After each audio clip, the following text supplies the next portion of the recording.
Hi, I'm Robin, and my subject is dance. You can tell I wore one of my outfits for you. When I was growing up, I always wanted to learn to dance, but I was too shy. It wasn't until I was divorcing from my kids' dad and I wanted to do something for myself that I signed up for a community college course in international folk dance. I was in my early 30s, and this was the 70s. Folk dance was pretty big in Anchorage about that time. And I knew, with great relief, that I didn't need a partner because it's all done in long lines. I immediately loved the dances and the music, and I picked it up pretty fast.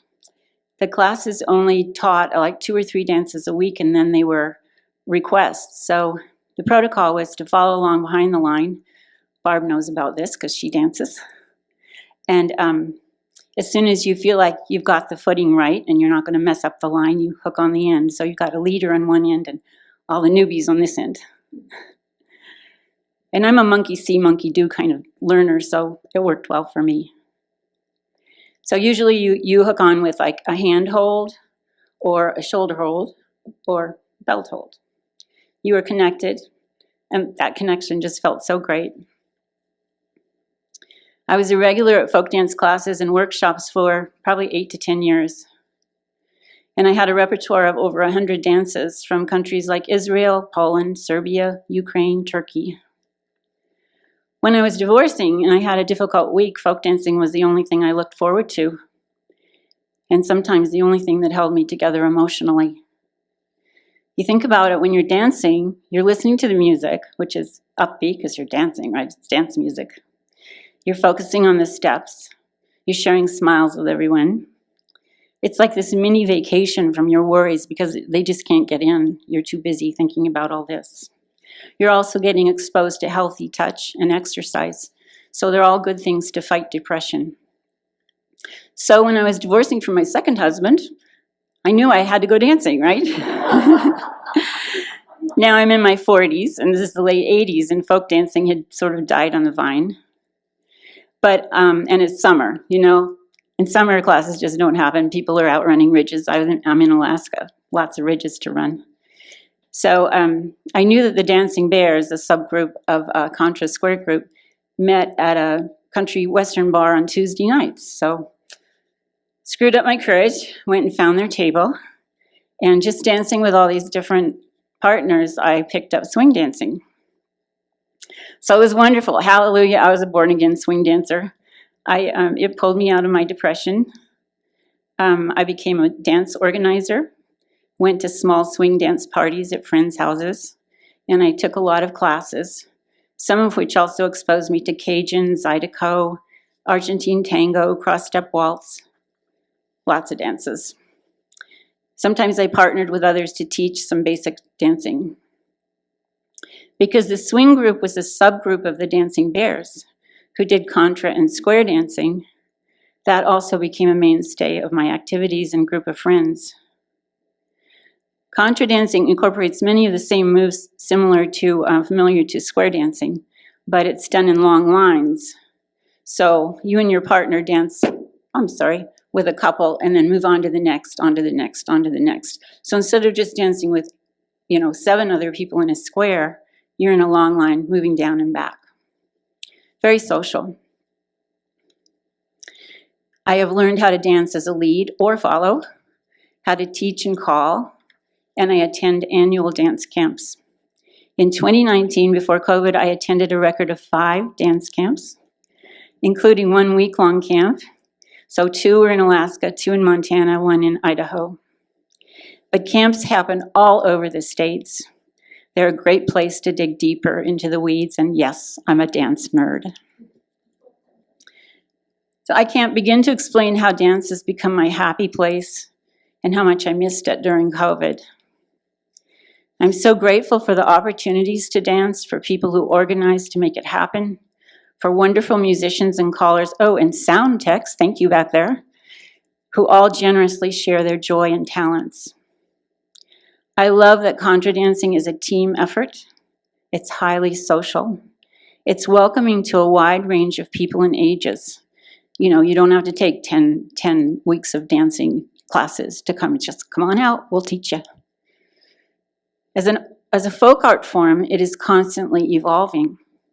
The most recent effort to change the calling is to be more welcoming to gender fluidity. What is happening on the dance floor, especially on the coasts and with the younger crowd, is switching the roles back and forth. So, for example, during one dance, a dancing couple may come out of a swing in the opposite role that they started in. They're very smooth. They don't interrupt the flow of the dance. They're really good dancers. It's fun to watch them. If you're curious about it, just go to YouTube and write in contra dance, and you'll see a whole bunch of things pop up. You'll see couples in all varieties and wearing all kinds of outfits. Some men have found that dancing in skirts or kilts is very comfortable because contra is aerobic and you can easily overheat.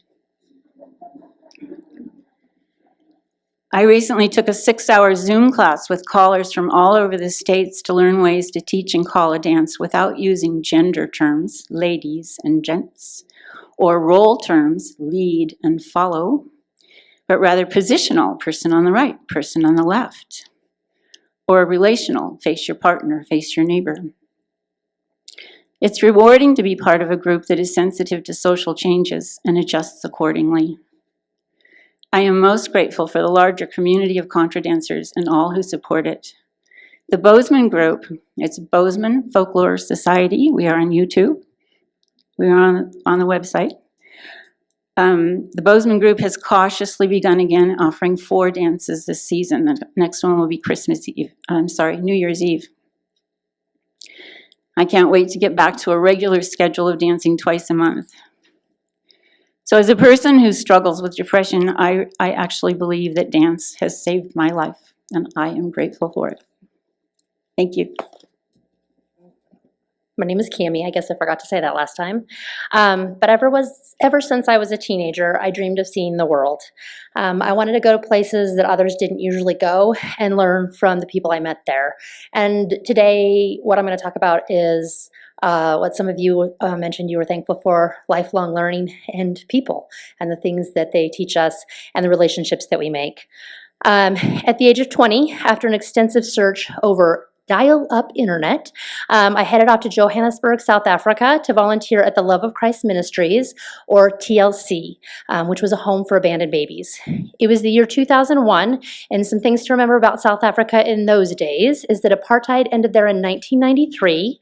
About 1/3 of South Africans were unemployed, which that number hasn't really changed much, and HIV was ravaging the country, which again, not much has changed there. And I definitely met people there who forever changed my life and the way that I see the world. So in 2001, I spent 3 of the best months of my life at TLC, and because I loved it so much, I went back in 2002 for 6 months. But I and one other volunteer were in charge of a dozen babies under the age of 12 months. My days were filled with feedings, diaper changes, snuggles, singing, and baby giggles. And I met a baby named Leo, who taught me what love really is. Leo was only 3 months old when I got there, and he seemed to have something wrong with his breathing, which led him to ingest too much air when he was drinking his bottles, and then he would throw up immediately afterward. Keeping his little belly full was a challenge, and I spent extra time trying to help him eat successfully, and in the process, I fell in love. I could talk for days about Leo, but we don't have time for that. So what I will say is that his name is no longer Leo. He was adopted when he was 1. His name is now Desi. He no longer has breathing problems. He goes to school in England, and he's 21 years old. Desi is not a baby anymore, but I will always be grateful for the bond that we were able to share when he was little. He taught me so much about what love truly is, and I am grateful for that, because previous to that, my only love was my high school boyfriend, and turns out that's not quite the same. I'm not only grateful for Desi, but I'm also grateful for both of his mothers. His adopted mom, Dana, lives in Pittsburgh. Their family adopted him when he was 1 year old, and she immediately invited me to visit anytime I wanted. I did visit several times and was glad to be able to continue that bond. His adopted mom also taught me that while adoption can be a beautiful thing, wouldn't it just be better if people had the resources they needed so they didn't feel forced to give up their babies if they didn't want to? I will always be grateful to Dana for not only her kindness toward me, but her continued search to do better for others. And then there was Dana's tummy mummy, there was Desi's tummy mummy, as his adoptive mom called her. No one knows who she is, and she left Desi on someone's front porch immediately after giving birth to him. I was angry with her for years, wondering what kind of person could leave their baby on someone's porch. And it took me so long to process and understand that she gave him the only gift that she had to give, which was a chance. She didn't leave him in a ditch. She didn't leave him in a public toilet. She didn't leave him in a dumpster. She was probably more desperate than I will ever understand. She likely gave birth by herself, outside in a field, and it was a rainy night. And she left him where she knew that he would be found. And he was found. He was taken immediately to a hospital, and within 24 hours of being born, he was safe, warm, and cared for at TLC. I like to think Desi's mom loved him and did the best she could, and I am grateful for her strength. I get emotional. From their beginning in 1993, TLC has taken in not only orphans, but also babies that families intend to return for, as long as they check in at least once every 3 months. This worked perfectly for baby Uriah's mom, who needed surgery and a recovery of several months, but had no one to care for Uriah during that time. She had such a look of joy on her face when she returned for him 3 months later. This policy didn't work out quite as well for Tabo's mother. She had 2 children, and they lived in the nearby squatter camp. At around a year old, it became apparent that Tabo had AIDS and didn't have long to live. She brought him to TLC in the hopes that with improved nutrition and access to clean water, he may live. He did eventually pass away several months later, but his mother and sister visited him regularly.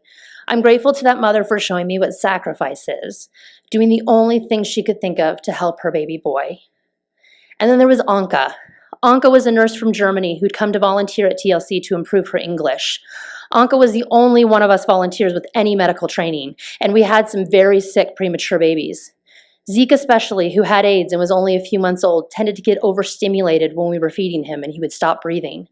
Anka had to resuscitate him using mouth-to-mouth resuscitation several times, and this is back in the days when they thought HIV transmitted easily through saliva.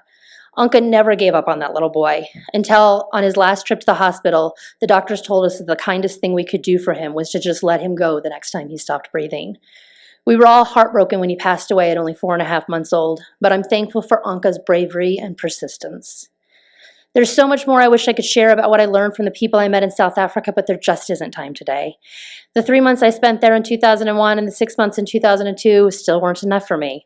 I've always wanted to go back, but now I have a family of my own, and I'm now thinking it might be a great place to retire.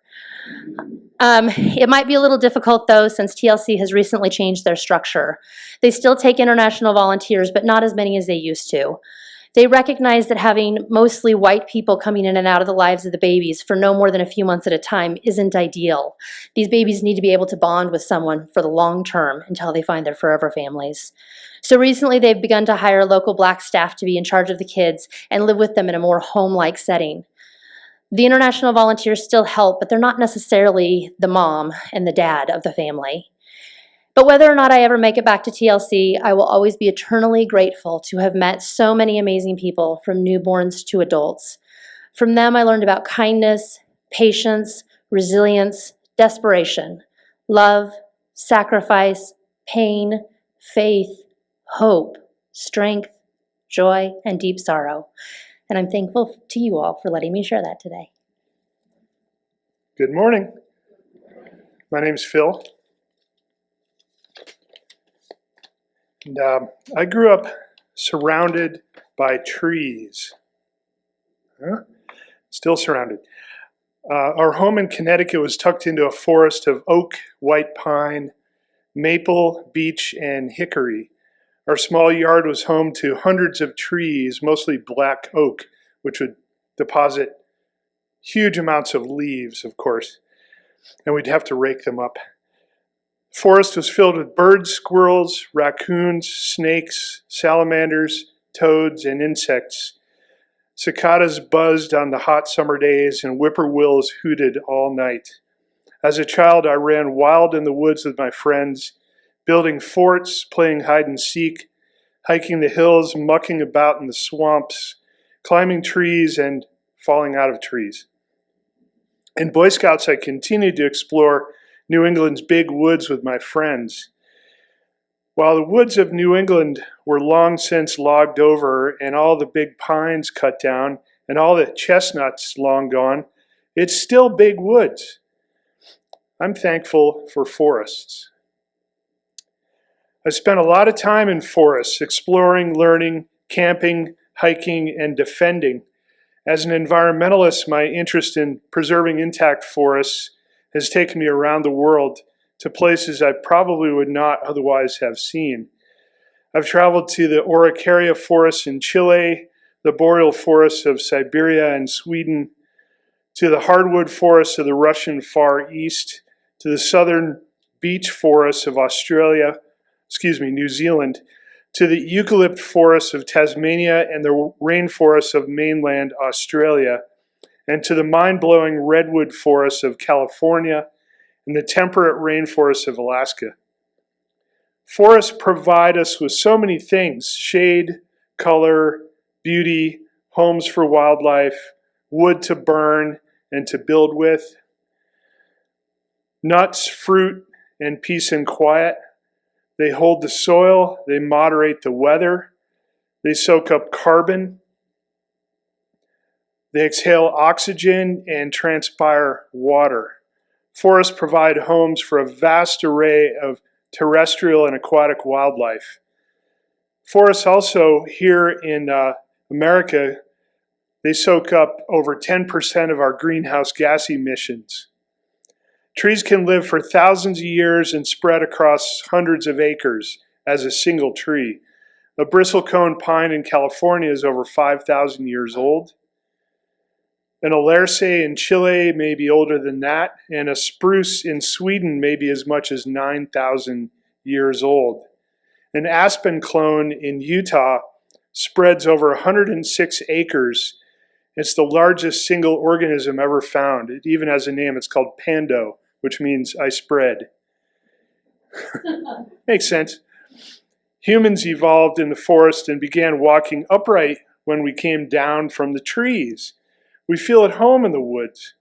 It's no wonder forest bathing is beneficial to humans. It takes us back to our true home. It's called Shinrin-yoku in Japan, where forest bathing has been practiced for a long time. Forest bathing has been shown to regulate human blood pressure, benefit the digestive system, reduce stress, anxiety, and depression, and other mental health problems. And it costs next to nothing.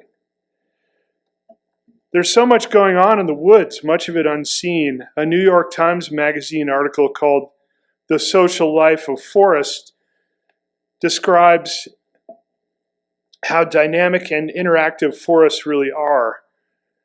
The author, Forrest Jabber, wrote, "An old-growth forest is neither an assemblage of stoic organisms tolerating one another's presence, nor a merciless battle royale.